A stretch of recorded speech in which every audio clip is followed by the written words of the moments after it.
What's happening, everybody? It's your boy, Chicago Sean Mclaughlin. I'm joined by my good friend, Steve Strazza. What's up, Steve? How's it going, Sean? Man, is it hot down there in Florida? You're in Key West, right? I don't like going outside this time of year. You know, when I lived in Florida, people used to say, how do you deal with that heat in the summertime? I said, look, man, when I'm indoors in the summer, I'm indoors in the winter I'm indoors in the summer for 3 months out of the year because it's too hot. That's a hell of a lot better than being up in Buffalo, where I came from, where I was indoors 6 months out of the year because it was too damn cold. So you got to go outside to shovel snow. That too. But at least I'm not in any risk of getting blown away by a hurricane. So I don't know. I don't know who's winning here. We just missed 2 this week, so knock on wood. We've been lucky. Yeah, so knock far on wood. season. So anyway, this is our new weekly show where we're just going to go over a trade of the week, an options trade of the week that is derived from the research that Steve and the team at All Star Charts put up every day at All Star Charts. And today's stock that we have some interest in is a stock you may have heard of. It's kind of an outlier, but Apple Computer. Anybody heard of it? I'm sure you have. Apple.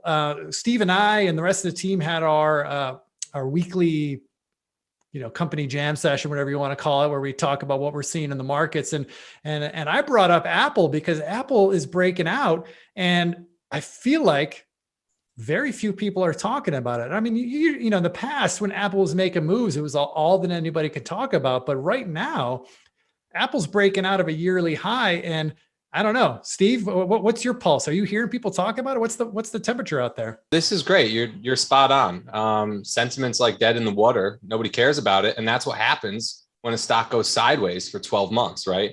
I mean, this thing peaked out late August, early September of last year. It really hasn't made any progress since. If you look at it, it's doing exactly what we want to see. After a nice long consolidation, it's just flagging. It's really a bull pennant, whatever. It's a continuation pattern right above those former highs. If it goes, how can you not buy it? And then you could play devil's advocate. You could say Microsoft just broke out, that probably bodes well. But then you could look at others like Amazon.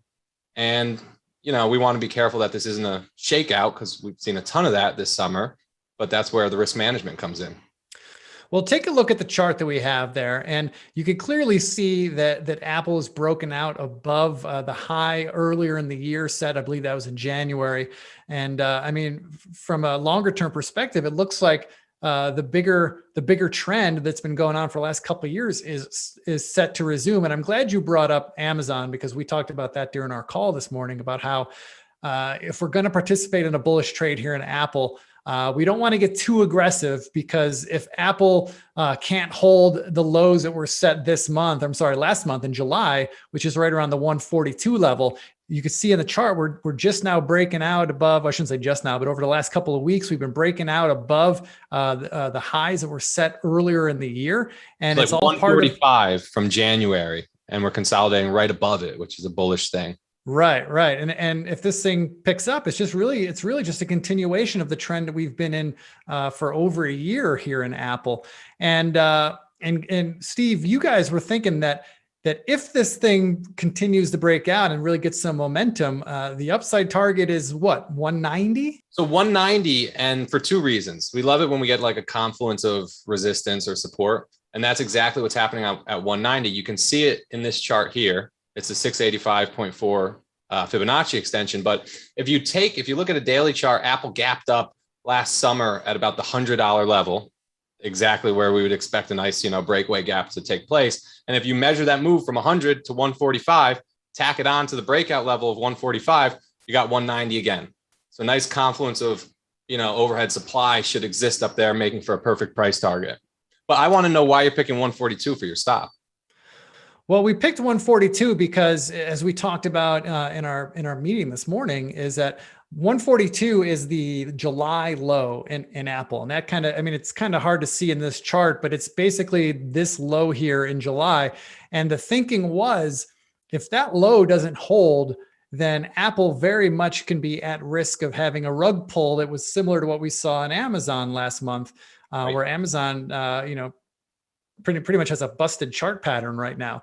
And so as long as Apple could stay above that 142 level, there's no reason to think that this thing can't go higher. And so because we don't want to get overly aggressive, because we're worried about a potential rug pull, we want to put on a option spread that won't cost us a whole lot of money. It has defined risk and it leverages some of the characteristics of the options right now. And one of those key things being that we've seen an uptick in volatility recently, not alarming. Volatility is not that high in the Apple options right now, but it has been ticking up over the last couple of weeks. So we're going to use that to our advantage. And we're going to buy a call spread. I'm going to bring up the screen here, show you what it looks like. So this is the spread that we put on. We're buying a December 150, 170 call spread. We paid $6.15 for it. I think you can get it even cheaper now because Apple has sold off a little bit since I put this trade on earlier this morning. And look, with volatility being elevated just a little bit, it gives us some juicier premium at that 170 call to sell into, which lowers the overall risk in the trade, gives us a higher probability of success.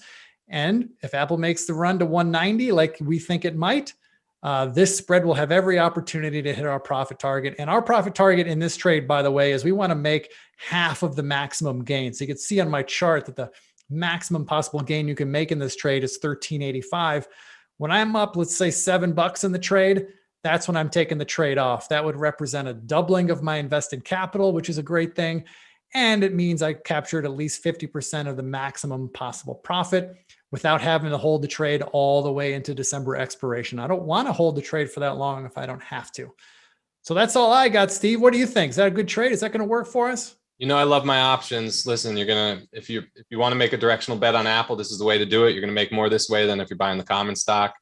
It's a nice flag or a continuation pattern breaking out. I think you got to, watch that risk level. Sean's spot on with 142. That's where a failed breakout would confirm its failure below 142. So we want to watch out and have nothing to do with it below there. But as long as we're above it, there's no reason why, not to treat this as innocent until proven guilty. Right on, Strazza. Well, thanks for joining me today. And sorry about the little technical difficulty there in the middle, but we'll get this ironed out. Yeah, we'll see you guys next week. Trading well. Take care, Steve. Bye, guys.